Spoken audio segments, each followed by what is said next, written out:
Hello बच्चों, आज हम क्या पढ़ने वाले हैं? रेजिस्टेंस टॉपिक को डिस्कस करेंगे।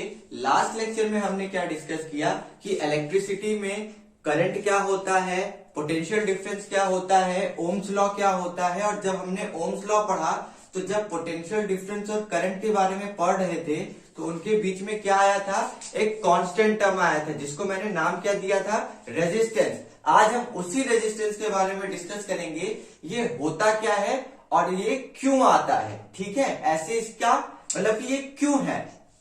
हम लोग को सिर्फ ये नहीं सीखना है कि ये कांस्टेंट होता है रट लिया, हमको सीखना है ये है क्या। ठीक, चलो तो टॉपिक स्टार्ट करते हैं। क्या है हमारे टॉपिक का नाम? रेजिस्टेंस। ठीक, ओम्स लॉ में क्या था कि V is equals to I R. क्या था? V is equals to I R. Ohm ji ने देखा कि हर बार ऐसा नहीं हो रहा था कि पोटेंशियल डिफरेंस करंट के डायरेक्टली प्रोपोर्शनल है। कोई एक टर्म था जो उनको बार बार खा रहा था, क्योंकि जब वो पोटेंशियल डिफरेंस को बढ़ा रहे थे तो किसी वायर में करंट बढ़ रहा था लेकिन किसी वायर में करंट नहीं बढ़ रहा था। तो उन्होंने बोला यार कि ऐसा कब होगा, है ना। उन्होंने यही सोचा कि यार ये क्यों हो रहा है, ऐसा कौन सा फैक्टर है जो मेरे लॉ को ब्रेक कर रहा है। मतलब उनका लॉ सही है कि पोटेंशियल डिफरेंस बढ़ेगा तो करंट बढ़ेगा, लेकिन ये सिर्फ सही नहीं है।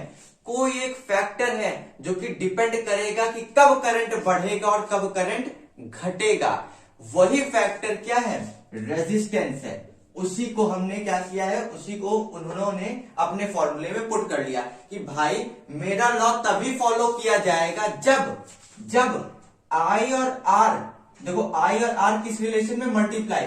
आई इधर भाग के आएगा तो डिवाइड। अगर मैं इसको हटाता हूं तो आई मल्टीप्लाई में है तो इधर भाग के आएगा v के पास तो डिवाइड, v बटे आई। तो ओम जी ने क्या कहा, उनका लॉ तभी वैलिड होगा, तभी मान्य होगा जब v और i का रेशियो हमेशा क्या रहेगा? कांस्टेंट रहेगा। क्या रहेगा? कांस्टेंट रहेगा। इसका मतलब क्या है? बात क्या थी, उन्होंने देखा कि कुछ वायर तो उनके लॉ को फॉलो कर रहे हैं कि जैसे पोटेंशियल डिफरेंस बढ़ा करंट खटाक से बढ़ गया, जितना पोटेंशियल डिफरेंस बढ़ रहा है उतना करंट बढ़ रहा है। लेकिन उन्होंने देखा कि कुछ वायर्स में, कुछ टाइप्स के वायर में, कुछ मटेरियल के वायर में ये लॉ वैलिड नहीं है कि कभी तो करंट बहुत बढ़ जा रहा था, कभी तो एकदम नाममात्र के लिए बढ़ रहा था। तो वही उन्होंने बोला कि भाई मेरा लॉ गलत नहीं है। उन्होंने क्या कहा, मेरा लॉ सही है, लेकिन वो कब वैलिड है? जब पोटेंशियल डिफरेंस और आई का रेशियो क्या होगा? एक कांस्टेंट होगा। इसका मतलब क्या है, देखो मेरी बात को समझना थोड़ा। मान लो मैंने कोई एक्सपेरिमेंट किया, ठीक,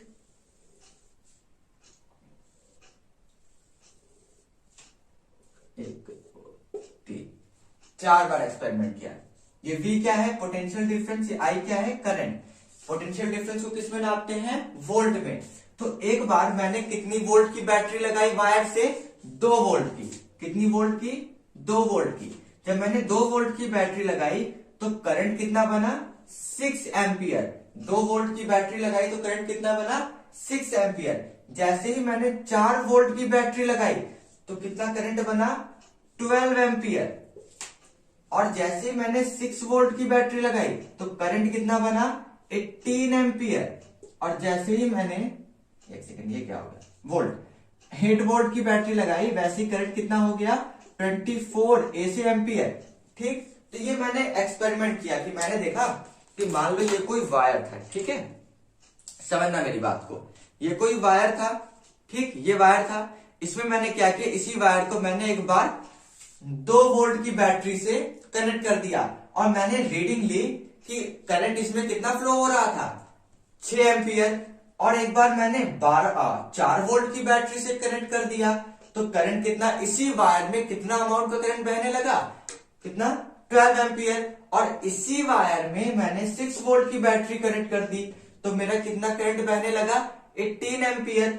और जब 8 किया तो 24 एम्पियर। लेकिन यहां से कहना क्या चाहते हैं, जरा इसको ओम्स लॉ में रखो। V की वैल्यू कितनी है? पहले वाले में 2, और I की वैल्यू पहले वाले में कितनी है? 6।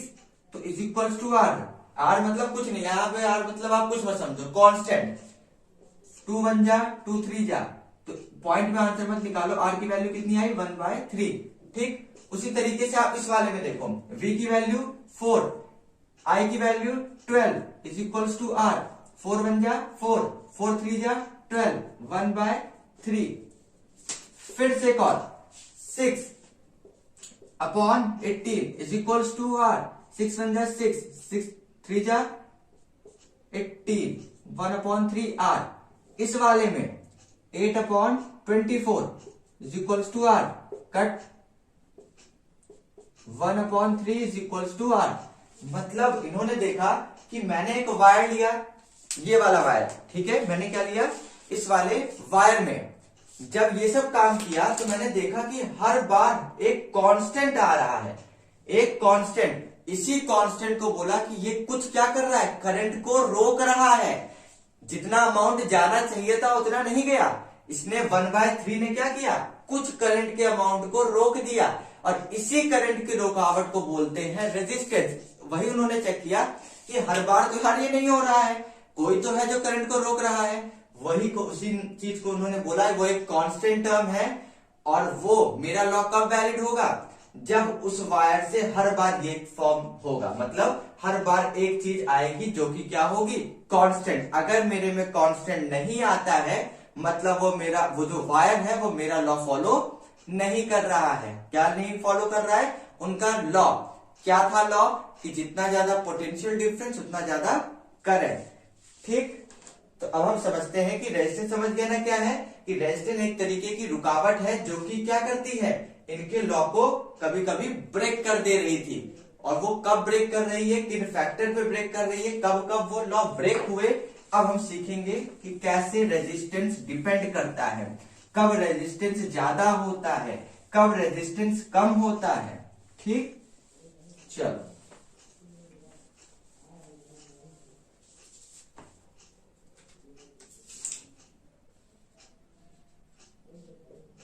लिखते हैं फैक्टर्स ऑन विच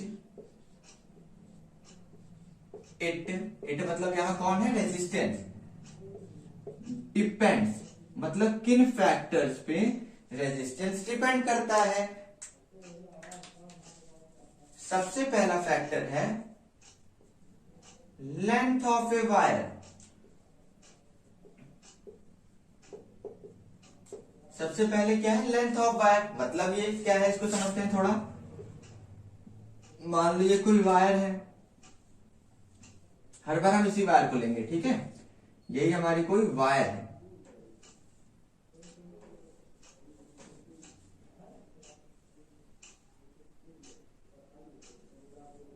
ठीक, इस वायर में कुछ इलेक्ट्रॉन होंगे, कुछ पॉजिटिव चार्ज होंगे फिक्स्ड,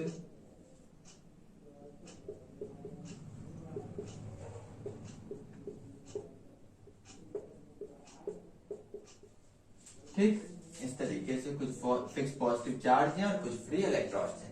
अब देखो लेंथ ऑफ वायर पे कैसे डिपेंड करता है। मैं बोलता हूं इसकी लंबाई, लंबाई क्या होती है, ये इसकी लंबाई कुछ है, एल है, चलो एल वेल हटा देते हैं। मान लो इसकी लंबाई 2 मीटर है, इसकी लंबाई कितनी है, 2 मीटर। तो मैं अगर बोलता हूं कि लेंथ ऑफ वायर पे कैसे डिपेंड करता है, length is directly proportional to R. R मतलब रेजिस्टेंस, मतलब जितना ज्यादा लेंथ होगा उतना ज्यादा रेजिस्टेंस। अब ये बात तो घुसी नहीं कि ऐसी क्या बात हो गई, रेजिस्टेंस क्या है। अभी देखो ना, इसकी लंबाई कब बढ़ेगी, 2 से मैंने कितनी कर दी, 4 कर दी, 2 से क्या कर दी, 4।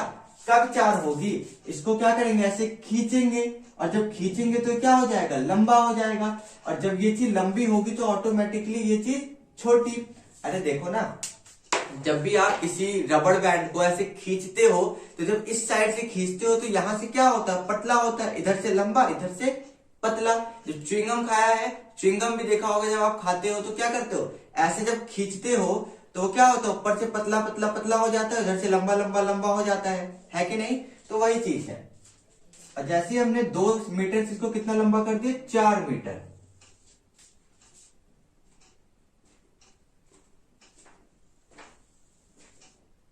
तो क्या हो गया, इसकी जितनी मोटाई थी वो घट गई, क्योंकि सारी मोटाई कहां घुस गई, लंबाई में। अब क्या होगा, वही कितने इलेक्ट्रॉन थे, 1 2 3 4 5, नहीं 4 5 6 7 इलेक्ट्रॉन ना,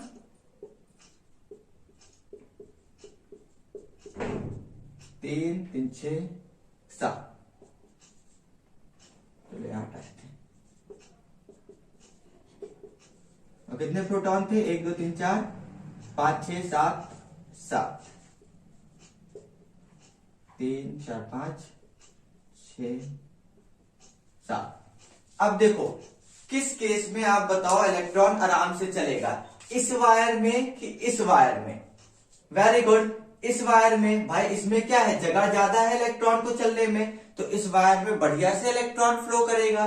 लेकिन इस वायर में इलेक्ट्रॉन बहुत धीरे धीरे फ्लो करेगा। क्यों धीरे धीरे फ्लो करेगा, क्योंकि यहां पे पॉजिटिव चार्ज से टकराना पड़ेगा। क्या पॉजिटिव चार्ज लंबा करने पे वायर को बदल गए, नहीं, पॉजिटिव चार्ज भी साथ थे ना, हाँ कितने थे, 1 2 3 4 5 6, 3 3 6, इसमें कितने, सही तो है, तो मैंने तो 7 बना दिए। चलो कोई बात नहीं, ठीक है।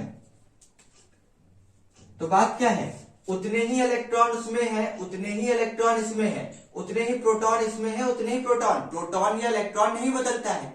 क्या बदल गया, जैसे ही लंबाई बदल गई तो इलेक्ट्रॉन की चलने की जगह क्या हो गई, कम। और कम जगह में हम कैसे चलते हैं, ऐसे ऐसे करके चलते हैं। मतलब हमें चलने में क्या होती है, रुकावट। जब हमें चलने में रुकावट होगी तो इलेक्ट्रॉन को भी पतली जगह में चलने में क्या होगी, रुकावट। और जब इलेक्ट्रॉन रुक रुक के चलेंगे तो क्या रुक रुक के बनेगा, करंट। वही तो उन्होंने देखा, यही तो दिक्कत हुई ओम जी के साथ, कि जैसे ही लेंथ बढ़ रही थी वायर की तो जगह क्या हो जा रही थी, कम चलने में। और जैसे ही जगह चलने में कम तो फिर प्रोटॉन से ज्यादा टकराना हो रहा था। क्यों, क्योंकि प्रोटॉन तो फिक्स है, वो ऐसे रुका हुआ है, यहां से कोई इलेक्ट्रॉन आ रहा था तो उसको टकराना पड़ रहा था इसके साथ। तो वही तो दिक्कत हो रही थी। तो वही उन्होंने बोला कि जैसे ही लेंथ बढ़ाओगे तो वायर पतला तो इलेक्ट्रॉन टक टक टक टक टक टक टक टक टक टक करते चलेंगे, मतलब धीरे धीरे चलेंगे। और इलेक्ट्रॉन धीरे धीरे चलेगा तो क्या धीरे धीरे बनेगा,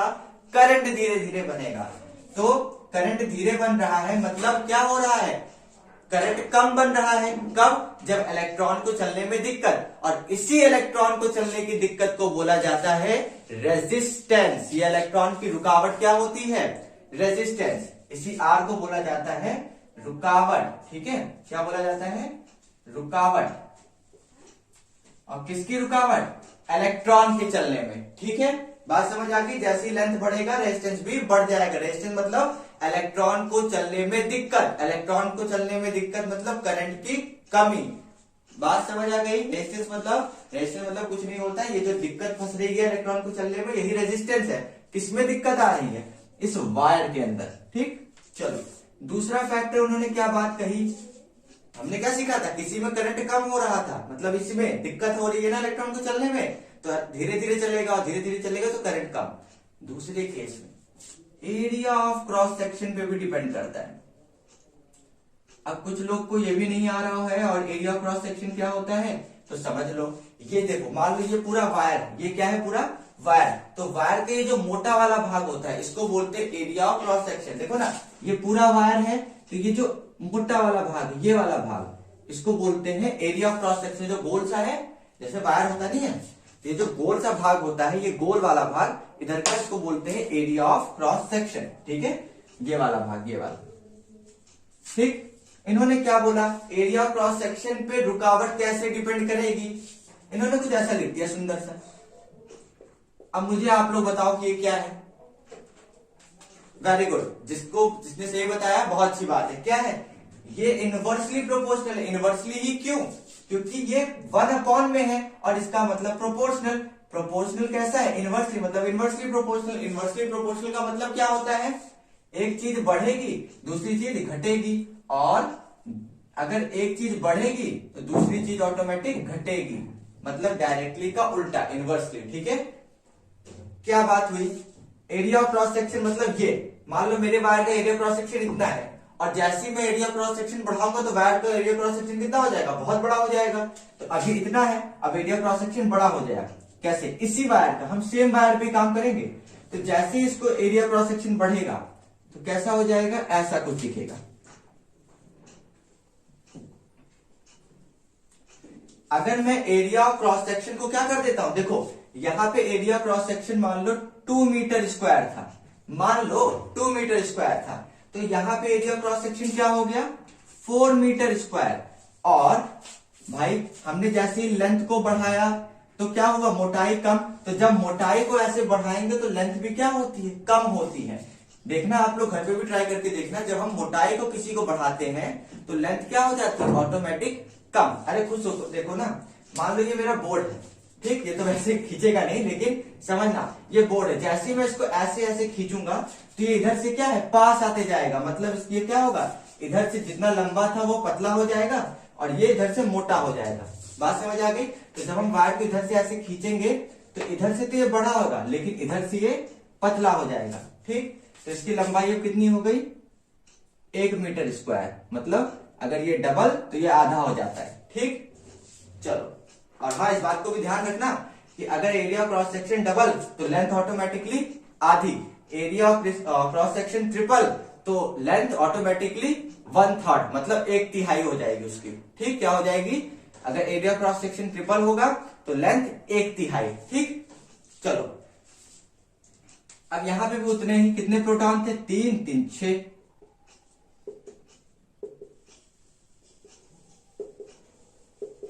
मैं ना बनाऊं तब भी आप लोग समझ जाओगे कि किस केस में इलेक्ट्रॉन बढ़िया से फ्लो करेगा। 3 3 6 7, सिंपल सा दिख रहा है, आपको कोई दिक्कत है ही नहीं, आप सीधा बोल दोगे सर कि इसमें इलेक्ट्रॉन को टकराना वकराना नहीं पड़ रहा है, और इलेक्ट्रॉन को टकराना नहीं पड़ रहा है तो कौन सा टर्म नहीं है इसके पास या कम है इसके पास, रेजिस्टेंस कम है। इलेक्ट्रॉन का टकराना मतलब रेजिस्टेंस, तो रेजिस्टेंस यहाँ क्या है, कम। क्यों, क्योंकि इलेक्ट्रॉन टकराएंगे लेकिन कम टकराएंगे, बहुत कम टकराएंगे, मतलब नहीं टकरा रहे हैं, और बहुत तेजी से भागेंगे, तो जब बहुत तेजी से भागेंगे तो क्या बहुत तेजी से बढ़िया बनेगा, करंट बढ़िया बनेगा, ठीक। तो एरिया ऑफ क्रॉस सेक्शन जब ज्यादा होता है तो रेजिस्टेंस क्या होता है, कम। रेजिस्टेंस मतलब रुकावटें कम। किसमें रुकावटें कम, इलेक्ट्रॉन की टकराने में, किसके साथ, प्रोटॉन के साथ। ये जो इलेक्ट्रॉन है खटखट टकराएगा नहीं और बढ़िया से वायर के अंदर बहेगा, और जिसकी वजह से करंट भी बढ़िया बनेगा। बात समझ आ गई। अब यहाँ पे लिख रहा हूं, तीसरा किस फैक्टर पे डिपेंड करता है यहाँ पे, क्योंकि मुझे कुछ और चीज समझानी है, ठीक है। तीसरा होता है भाई, उन्होंने देखा मटेरियल पे भी डिपेंड कर रहा है, ठीक। मटेरियल ऑफ ए वायर, ये भी हम डिस्कस करेंगे कि किस वायर का बहुत अच्छा रेजिस्टेंस होता है, मतलब किस वायर से इलेक्ट्रॉन मर के निकलता है, और किस वायर का बहुत कम रेजिस्टेंस होता है, मतलब इलेक्ट्रॉन को कोई दिक्कत नहीं, सट से भागते हैं एकदम हायाबुसा की तरह, ठीक। चौथा, टेम्परेचर, किस पे डिपेंड करता है, टेम्परेचर ऑफ ए वायर। अब आप बोलोगे सर टेम्परेचर नाम की चीज क्या होती है, हम तो बढ़िया ठंडा वायर दुकान से लाते हैं। बिल्कुल सही बात है, ठंडा लाते हो। अभी 1-2 लेक्चर और पढ़ोगे तो उसमें भी समझ आएगा कि वायर की भी कुछ प्रॉपर्टी होती है। कोई वायर बहुत जल्दी गर्म हो जाता है, कोई वायर बहुत कम गर्म हो पाता है, वो भी गर्म किसकी वजह से होता है, इसी भाई साहब की वजह से होता है, ठीक है।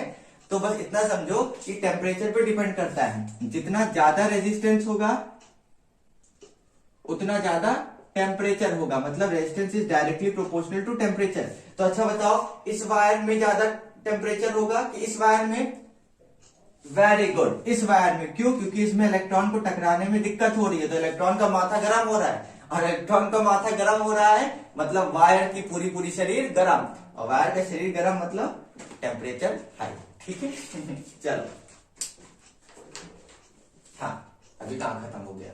अब देखो, अब इन दोनों फॉर्मूले को मैं कंबाइन करूंगा। अच्छा मैं थोड़ा इसको सीधा लिख देता हूं, नहीं तो आप लोग कंफ्यूज हो गए। रेजिस्टेंस इस तरीके से, बात कुछ है नहीं, बस होता नहीं कि एक के बाद एक दिखता है तो अच्छा लगता है। अब रेजिस्टेंस क्या होगा, कैसे इससे रिलेट करता है, जब प्रोपोर्शनल हटता है तो क्या सिखा है, कांस्टेंट आता है, उसी कांस्टेंट को बोलते हैं रो। ये क्या है, उल्टा पी, ऐसे बनता है, इधर से घुमाना ऐसे, इधर से घुमाओ ऐसे, इधर से घुमाओ ऐसे, ठीक है। ऐसे करके देखो कैसे बनाओगे, ये ऐसे करके ऐसे, बस इसको बोलते हैं रो। और एल ऊपर था, एल अपॉन में है तो ये ए। बस ये फॉर्मूला बहुत इंपॉर्टेंट है, इसको रट लो, बिल्कुल दिमाग में सेट कर लो। ठीक, इस रो को क्या बोला जाता है, इसको क्या पढ़ते हैं, रो, और इसका नाम है स्पेसिफिक रेजिस्टेंस। इसका क्या नाम है, स्पेसिफिक रेजिस्टेंस। ठीक, और इसको यूनिट क्या होती है, मतलब इसको मेजर किस में किया जाता है, तो लिख लो, it is measured in ohm meter. ये किसका सिंबल होता है, ओम का, और ये एम मतलब मीटर, तो इसको किस में मेजर किया जाता है, ओम मीटर। ठीक, इतनी बात लिख लो, फिर हम अगली बात पे चलते हैं कि ये रो होता क्या है। ठीक है, अब इसको हम रो के बारे में डिस्कस करेंगे, ये होता क्या है। देखो चलो इधर ही सीख लेते हैं, क्योंकि इसमें ज्यादा कुछ करना है नहीं। रो क्या होता है, रो मतलब होता है स्पेसिफिक रेजिस्टेंस, लेकिन स्पेसिफिक का मतलब क्या है, जस्ट सपोज करो, सपोज करने के लिए मिटाना तो पड़ेगा। इसको नोट कर लिया है अच्छे से, पहले इसको नोट कर लो, थोड़ा सा इरेज करना पड़ेगा। ठीक है, ये पार्ट में इरेज कर रहा हूं।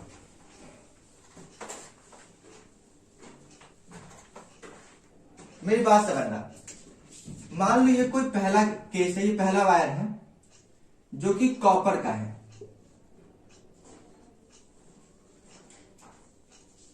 ये दूसरा वायर है जो कि आयरन का है, और ये तीसरा वायर है जो कि सिल्वर का है। इसकी छोटाई मोटाई पे मत करना, मैं बहुत तेजी से बना रहा हूं, इसलिए आगे पीछे डायग्राम बनेगा। इसका रेजिस्टेंस से अभी कोई लेना देना नहीं है। ठीक है, इसके छोटे बड़े साइज पे आपको डिपेंडेंसी नहीं रखनी है, बस समझने के लिए बता रहे हैं। वायर है, मान लो एक वायर किस मटेरियल का बना हुआ है, कॉपर का, दूसरा वायर किस मटेरियल का बना है, आयरन का। अरे आयरन का वायर का मतलब होता है लोहे का वायर नहीं होगा, मतलब कि वो जो मटेरियल है वो कौन सा है, आयरन है। और एक वायर सिल्वर का है, बढ़िया चांदी का। ये मत सोचो ऐसा कुछ नहीं होता है, पहले के जमाने में अंग्रेज किस क्वालिटी का, किस मटेरियल का वायर यूज करते थे, सिल्वर का ही। लेकिन आज क्यों नहीं किया जाता है, क्योंकि ये बहुत महंगा है, बहुत कॉस्टली है, और उसके मुकाबले में कॉपर बहुत चीप है, इसलिए उसका यूज, चीप मतलब बेकार नहीं, सस्ता है। ठीक है, देखो स्पेसिफिक रेजिस्टेंस क्या होता है, अगर मैं बोलूं इसको हिंदी में आप लिखना चाहो तो ये लिख लो, स्पेसिफिक रेजिस्टेंस हेडिंग लगाओ, और मैं जो बोल रहा हूं वो लिखो। ठीक है, आप लिखो कि हाँ, हर वायर की, लिखो हिंदी में लिखो, जैसे व्हाट्सएप की भाषा में लिखते हो ना वैसे ही लिखो, हर वायर की कुछ खुद की प्रॉपर्टी होती है इलेक्ट्रॉन, या तो ऐसे नहीं, सीधे लिखो कि हर वायर की खुद की कुछ प्रॉपर्टी होती है कि वो कितने अमाउंट का करंट रोकेगा। फिर से, हर वायर की खुद की कुछ प्रॉपर्टी होती है कि वो कितने अमाउंट का करंट रोकेगा। ठीक, इसी को बोलते हैं, वही उसका स्पेसिफिक रेजिस्टेंस होता है। मतलब हर वायर की खुद की कुछ प्रॉपर्टी होती है कि वो कितना करंट रोकेगा, और इसी प्रॉपर्टी को बोला जाता है, वो उसका क्या है, स्पेसिफिक रेजिस्टेंस है। क्या है, स्पेसिफिक रेजिस्टेंस।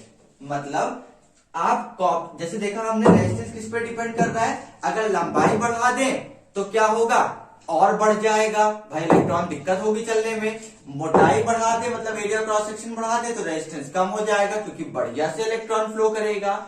लेकिन अगर इसी कॉपर की वायर को मैं इतना मोटा कर दूं या इतना लंबा कर दूं तो इससे कोई फर्क नहीं पड़ने वाला है। कहने का मतलब क्या है कि हर टाइप के कॉपर की वायर की खुद की कुछ करंट की रोकने की क्षमता होती है। हाँ, अगर उसको लंबा कर दोगे तो खुद की क्षमता तो कुछ पहले से थी, लंबा करने के बाद और ज्यादा हो गई, और खुद की तो पहले से कुछ क्षमता थी और मोटा करने पर और कम हो गई। बात समझ आ गई? मतलब किसी भी दुकान से, चाहे आप शर्मा जी की दुकान से वायर लो, चाहे यादव जी की दुकान से वायर लो, चाहे सिंह जी की दुकान से वायर लो, चाहे किसी भी दुकान से आप वायर लीजिए, हर वायर, हर मटेरियल की खुद की क्या होती है, कुछ करंट को रोकने की क्षमता होती है। उसी क्षमता को स्पेसिफिक रेजिस्टेंस बोला जाता है। हाँ, अगर उसी वायर को हम लंबा कर देते हैं तो उसकी करंट की रोकने की क्षमता बढ़ जाती है, और उसे मोटा कर देते हैं तो उसकी करंट को रोकने की क्षमता घट जाती है। बात समझ आ गई? तो स्पेसिफिक रेजिस्टेंस क्या होता है? हर वायर की करंट की कुछ रोकने की क्षमता होती है, हर मटेरियल के वायर की कुछ करंट की रोकने की क्षमता होती है, उसी क्षमता को हम बोलते हैं स्पेसिफिक रेजिस्टेंस। तो सबसे ज्यादा इन तीनों में करंट को कौन रोकता है? आयरन। क्यों? क्योंकि इसका रेजिस्टेंस बहुत ज्यादा होता है, और सिल्वर बहुत कम, मतलब ये सबसे अच्छा है, मतलब इसमें से बहुत तेज से करंट फ्लो करेगा, लेकिन हम इसीलिए यूज नहीं कर पाते क्योंकि ये महंगा होता है। लेकिन कॉपर की इससे तो थोड़ी सी कम है, मतलब कि ये थोड़ा सा हल्का सा ज्यादा करता है, लेकिन इतना हम निगलेक्ट कर लेते हैं क्योंकि ये काफी सस्ता मिलता है। ठीक है, तो समझ आ गया? सबसे ज्यादा अगर क्वेश्चन आता है, वैसे इन्हीं दो पे आता है कि हम कॉपर के वायर का यूज क्यों करते हैं, आयरन के वायर का यूज क्यों नहीं किया जाता है?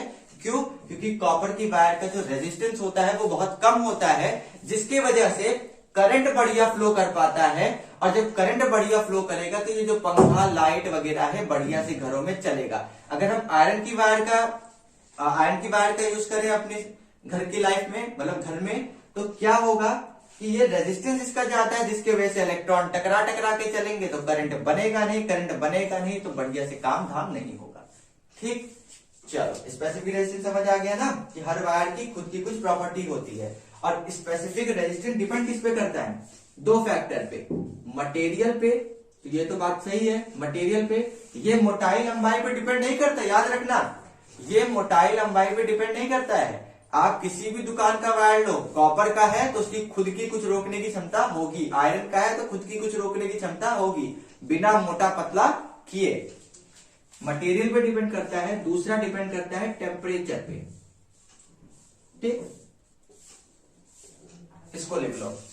अगर आएगा स्पेसिफिक रेजिस्टेंस किन दो चीजों पे डिपेंड करता है, तो मटेरियल ऑफ ए वायर और टेम्परेचर, और सिर्फ रेजिस्टेंस कब होगा? जैसे मान लो, इसको हम पूरा समराइज करते हैं एक बार, सिंपल सा। मैं यादव जी की दुकान पे गया, वहां से मैंने एक कॉपर का वायर लिया। अभी जो कॉपर का वायर है उसमें करंट को रोकने की कुछ क्षमता है, उसी को बोलते हैं, वो उसका क्या है? Specific resistance. और मैंने 10वीं की पढ़ाई की, मैंने वायर को खींच दिया, तो अब क्या हुआ? करंट और रुकने लगा, वो क्या है? उसका रेजिस्टेंस है। अब मैंने किया करंट जो कॉपर का वायर था उसको मोटा कर दिया, मतलब उसकी मोटाई बढ़ा दी, तो अब क्या देखा मैंने कि रेजिस्टेंस कम हो गया। बात समझ आ गई? तो जब हम छेड़खानी करते हैं वायर के साथ तो रेजिस्टेंस होता है, और जब नेचुरल वायर हो, चुपचाप दुकान से खरीद के ले आओ, तो उसकी खुद की कुछ प्रॉपर्टी होती है, उसी को स्पेसिफिक रेजिस्टेंस कहते हैं। ठीक, आई होप अब तो आ गया होगा। ठीक, इतना बोल डाला।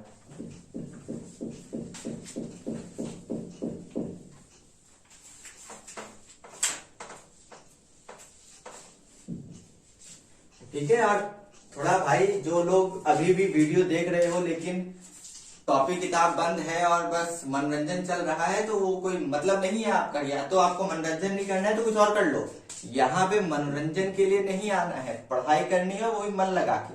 ठीक है, तो बिना कॉपी किताब के, पेन के आप बिल्कुल मत बैठिए यहाँ पे।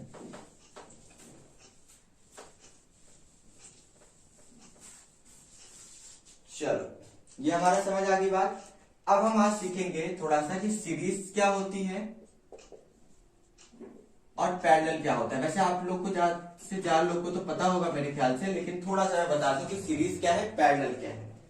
ठीक,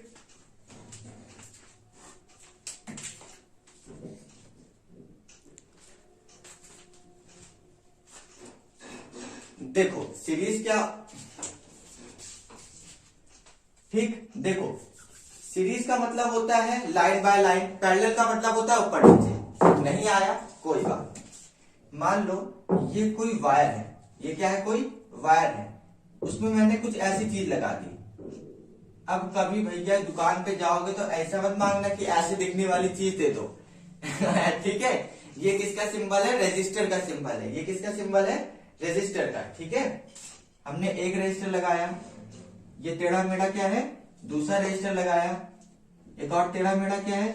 मान लो इधर नहीं, ये तो पैरेलल के घर में कुछ रहेंगे। इधर एक और ये वायर है, इधर एक रेजिस्टर लगाया, इसी वायर में एक और रेजिस्टर लगा दिया, इसी वायर में एक और लगा दिया, इसी वायर में एक और लगा दिया, ठीक है। और ये वायर अब यहाँ तक है, ठीक है, मैंने लगा दिया, मुझे कोई दिक्कत नहीं थी। ये एक वायर था, मैंने इस वायर को इधर तोड़ दिया, इधर एक रजिस्टर लगा दिया, ठीक। इसी सेम वायर को अलग से वायर में जोड़ दिया, इधर एक रजिस्टर लगा दिया, और इसी सेम वायर को अलग से वायर में जोड़ दिया तो इधर एक रजिस्टर लगा दिया, और तीनों को, इस वायर को ले जाके इधर ज्वाइन कर दिया, इसको भी इधर, मतलब तीनों को एक ही पॉइंट पे ज्वाइन कर दिया, और इधर से एक और वायर ले गए। ये दो डिफरेंट अरेंजमेंट, मतलब जब अलग अलग वायर में अलग अलग रेजिस्टेंस लगता है तो वो किस टाइप का कॉम्बिनेशन बन रहा है, पैरेलल। और जब सेम वायर, देखो ये जो लाइन है इसको कंफ्यूज नहीं होना, जब मैं न्यूमेरिकल भी सॉल्व करवाऊंगा तो याद रखना, ये जो लाइन है ये क्या सिर्फ मेरे मार्कर की लाइन नहीं है, इसको क्या आप एज्यूम करोगे, ये एक वायर है, ये एक रियल का वायर है, तभी आप न्यूमेरिकल बना पाओगे। तो ये एक ही वायर है, ये देखो एक ही वायर है, एक ही वायर है, एक ही वायर है, फिर ये भी एक ही वायर है, एक ही वायर है। मतलब जब एक सिंगल वायर में ही कई सारे रेजिस्टर लगे होते हैं तो उस टाइप के कॉम्बिनेशन को हम बोलते हैं, वो किसमें है, सीरीज में है। और जब एक वायर को हम कई सारे पार्ट्स में डिवाइड कर देते हैं और हर पार्ट में एक एक रेजिस्टर फिट कर दें तो वो क्या है, आपस में पैरेलल है। ये आपस में किसमें है, पैरेलल। ये आपस में किसमें है, सीरीज। क्यों, एक वायर में है, पैरेलल क्यों, डिफरेंट वायर में। बात समझ आ गई। देखो ये एक ही वायर था ना, ये कुछ इधर भाग गया, कुछ पार्ट इधर चला गया, कुछ इधर, मतलब वायर डिफरेंट तो पैरेलल, वायर सेम और रजिस्टर लगा है तो सीरीज कॉम्बिनेशन। बात समझ आ गई। अब अगर कोई सीरीज कॉम्बिनेशन का क्वेश्चन होगा तो आप कैसे सॉल्व करोगे, उसका फॉर्मूला होता है RS is equals to R1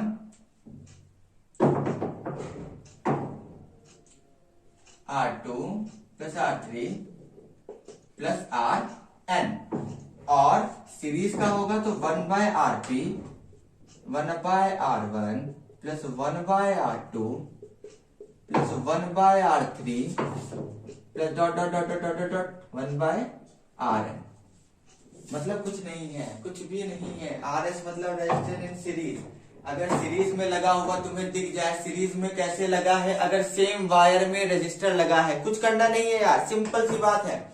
एक सिंगल वायर दिख जाए, उसी में सब जुड़ा जुड़ा जुड़ा जुड़ा दिख जाए तो वो क्या है, सीरीज कॉम्बिनेशन। मतलब मान लो यहाँ पे एक लगाया ना मैंने, एक मैं इधर लगा दे रहा हूं और एक मैं यहां लगा दे रहा हूं, ठीक। बात समझना मेरी,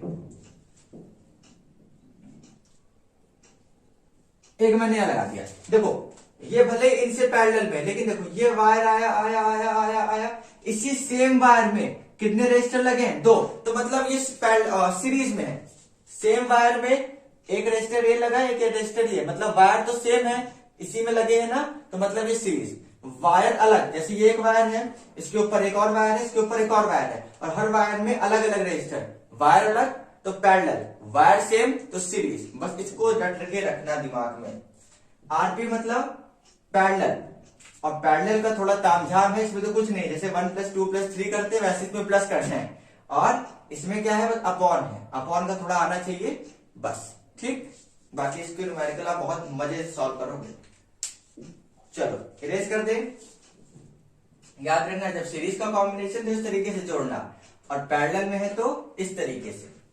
हाँ, कुछ न्यूमेरिकल बनाने के लिए कुछ ध्यान पूर्वक बातें याद रखो, स्टार बना के लिख लेना। जब सीरीज कॉम्बिनेशन होगा तो करंट इज सेम,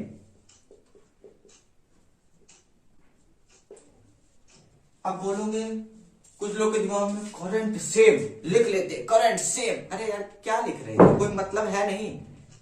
क्यों, ये बताओ। मान लो ये वायर है, सोचना जरा खुद से यार, ठीक है, पढ़ाई लिखाई को गोली मारो। ये वायर है, इस हाथ से यहां से करंट बह रहा है, ठीक। तो क्या यहां कुछ करंट होगा, इस पॉइंट पे कुछ, इस पॉइंट पे कुछ, इस पॉइंट पे कुछ, ऐसा होगा नहीं। जितना इधर से निकला उतना ही उतना ही उतना ही उतना ही उतना ही यहां पे भी रहेगा।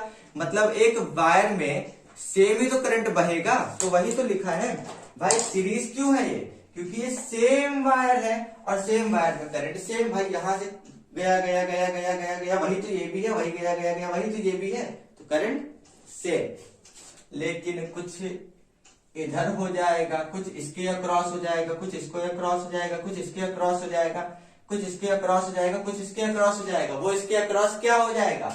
Potential difference. पीडी मतलब potential difference is divided. Divided का मतलब क्या होता है? बट जाएगा। मान लो इस पूरी बैटरी को मैंने, ये किसका सिंबल है? सेल का, ठीक है। इस पूरी बैटरी को मैंने कितना है, 1 2 3 4 5 6 18 वोल्ट की बैटरी से कनेक्ट कर दिया। कितनी वोल्ट की बैटरी से कनेक्ट कर दिया? 18 वोल्ट की। तो क्या होगा? करंट तो बराबर जाएगा, जितना यहां उतना यहां, उतना यहां उतना वहां, उतना वहां, हर जगह करंट सेम, क्योंकि वायर सिंगल है, सेम है। लेकिन ये 18 वोल्ट इन सभी रेजिस्टर में क्या हो जाएगा? डिवाइड हो जाएगा। मतलब मान लो 5 वोल्ट इधर लग गया, 3 वोल्ट इधर चला गया, 2 वोल्ट इधर चला गया, 2 वोल्ट इधर चला गया, 5 वोल्ट इधर चला गया, 3 वोल्ट इधर चला गया। मतलब इस तरीके से क्या होगा? पूरे रेजिस्टर में बढ़ जाएगा। और जोड़ने पे ऐसा नहीं कि एक्स्ट्रा हो जाएगा, सेल तो वही है ना, तो एक्स्ट्रा नहीं होगा। 5 3 8 तो 10 तो 12, 5 एक सेकंड ज्यादा हो गया क्या? हाँ ज्यादा हो गया तो 5 3 8 तो 10 तो 12, इसको कुछ भी कर लो। मान लो ये भी 3 वोल्ट है, 15, और ये भी, चलो ये भी 3 ही वोल्ट है ना। तो मतलब कुछ इस तरीके से बढ़ जाएगा। बात समझ आ गई? ठीक है, चलो। और इसमें क्या होगा? देखो सिंपल सी बात है, इसी का उल्टा कर देना है। यहां से करंट आया होगा, लेकिन कुछ करंट यहां घुस गया, कुछ करंट वहां घुस गया, कुछ करंट यहां घुस गया, तो करंट इज डिवाइडेड। क्या डिवाइड रहेगा? Current is divided. क्यों? क्योंकि वायर अलग है, इधर कुछ है, इधर कुछ है, इधर कुछ है।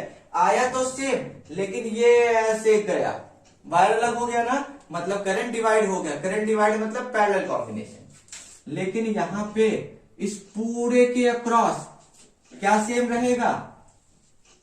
Potential difference is same. ये बात को रट लेना भैया, बहुत इंपॉर्टेंट है, बहुत हेल्पफुल रहेगा न्यूमेरिकल बनाने के लिए।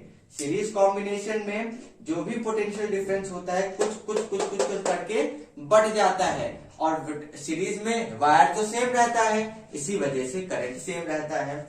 इसमें वायर अलग अलग हो जाता है, जिसकी वजह से करंट बढ़ जाता है। लेकिन गजब की चीज क्या होती है? पोटेंशियल डिफरेंस सेम रहता है। ठीक है, चलो इरेज करें इसको। लेकिन इस पे बेस्ड न्यूमेरिकल हम नेक्स्ट लेक्चर में करेंगे। आज हम बहुत थोड़े ही 1 2 बस न्यूमेरिकल कर लेंगे, काफी है।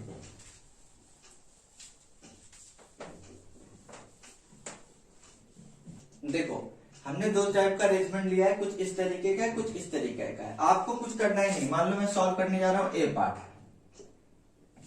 सबसे पहले एक पॉइंट से करंट बहाओ। मान लो मैं यहां से, कोई रूल नहीं है, यहीं से करना है। मैं इस साइड खड़ा हूं तो यहां से आपको वहां से मर्जी, वहां से करंट बहाओ, आंसर सेम आएगा।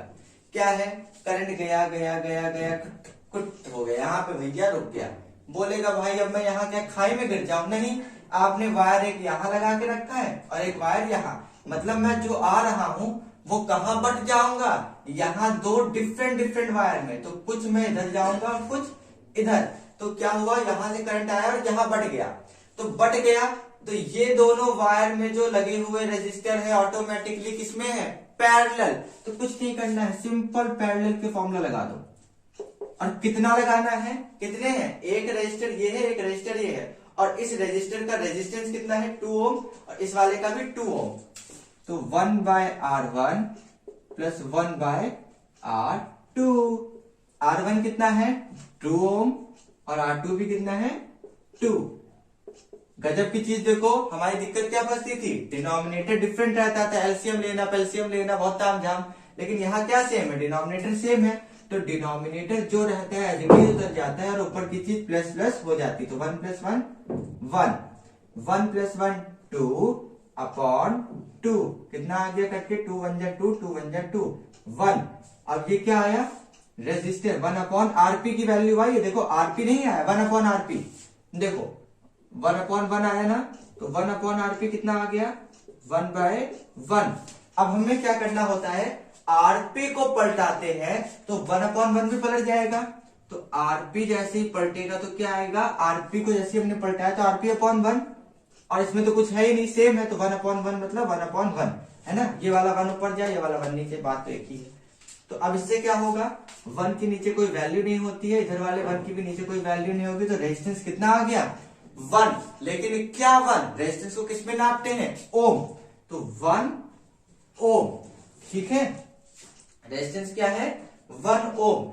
अब गजब की बात देखो, रेजिस्टेंस कितने लगे थे, 2 लगे थे। याद रखो पैरेलल में बहुत पहलवान दिखते हैं, लेकिन होते क्या है एकदम चूहे जैसे, लगेंगे तो बहुत बड़े बड़े हैं, लेकिन होते क्या एकदम छोटी सी वैल्यू आती है। इसीलिए तो रेजिस्टेंस क्या रहता है पैरेलल में, बहुत कम, और रेजिस्टेंस कम तो मतलब कौन बढ़िया से फ्लो करेगा, किसकी रुकावटें कम हो गई, इलेक्ट्रॉन। और जितना इलेक्ट्रॉन कम मतलब कि रुकावट कम मतलब बढ़िया से फ्लो, अब बढ़िया से फ्लो तो इलेक्ट्रॉन बढ़िया चल रहे हैं, तड़ातड़ तड़ातड़ तड़ातड़, तो चोट ज्यादा मतलब करंट ज्यादा, है ना। तो रेजिस्टेंस जो मतलब कि जो पैरेलल में होता है अगर रेजिस्टर, तो उस सर्किट में करंट क्या होगा, बहुत तेज से फ्लो करता है।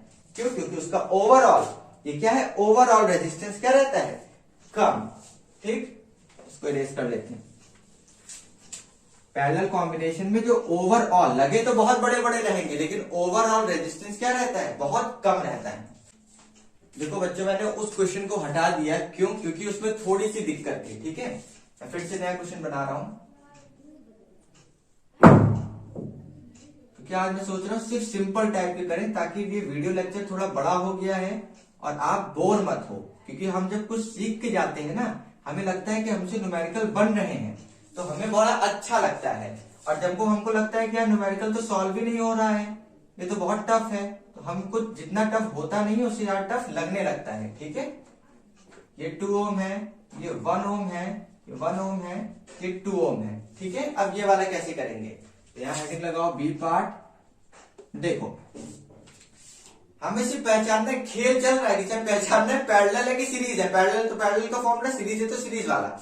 आया करंट, आया आया आया आया, टक रुक गया, इधर रुका भैया। क्यों, क्योंकि यहाँ पे कितने वायर है, 3, तो कुछ करंट इधर घुस गया, कुछ इधर घुस गया और कुछ इधर। ठीक, ये आया आया आया, इधर 3 पॉइंट में डिवाइड हो गया। ठीक, कुछ करंट इधर जाएगा, कुछ करंट इधर जाएगा, और कुछ करंट मतलब करंट कहाँ डिवाइड हो रहा है, इस वायर पर, इस वायर पर और इस वायर पर। मतलब ये तीनों वायर क्या है, आपस में पैरेलल है। तो हम कुछ नहीं करेंगे, 1/Rp is equals to 1/R1 plus 1/R2 plus 1/R3 वाला फॉर्मूला लगा के सॉल्व कर देंगे। लेकिन जरा थमो थमो थमो थमो थमो, इसका अगर मैं टोटल निकालना चाहूं तो बताओ ये पैरेलल है कि सीरीज है। देखो यहाँ तो सिंगल सिंगल है, हमें कोई दिक्कत नहीं, लेकिन इस वायर में रेजिस्टेंस कितने हैं, 2, तो हमें पता करना है टोटल रेजिस्टेंस कितना है।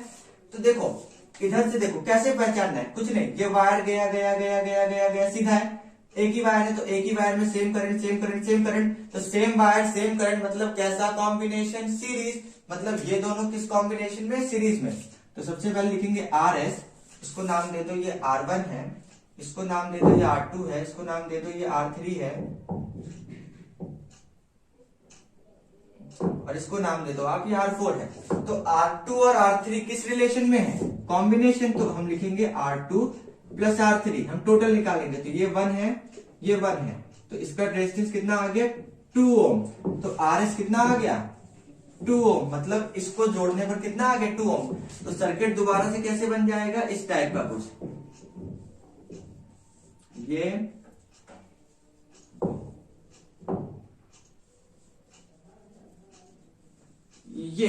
हुआ क्या, ये पहले से 2 ओम था, लेकिन ये एक एक मिलकर पूरा टोटल कितना हो गया, 2 ओम, और ये नीचे वाला भी 2 ओम। और ये किसकी वैल्यू है, ना ये अब R2 रहा, ना ये अब R3 रहा, अब ये क्या हो गया, RS, और ये R1 था और ये R4।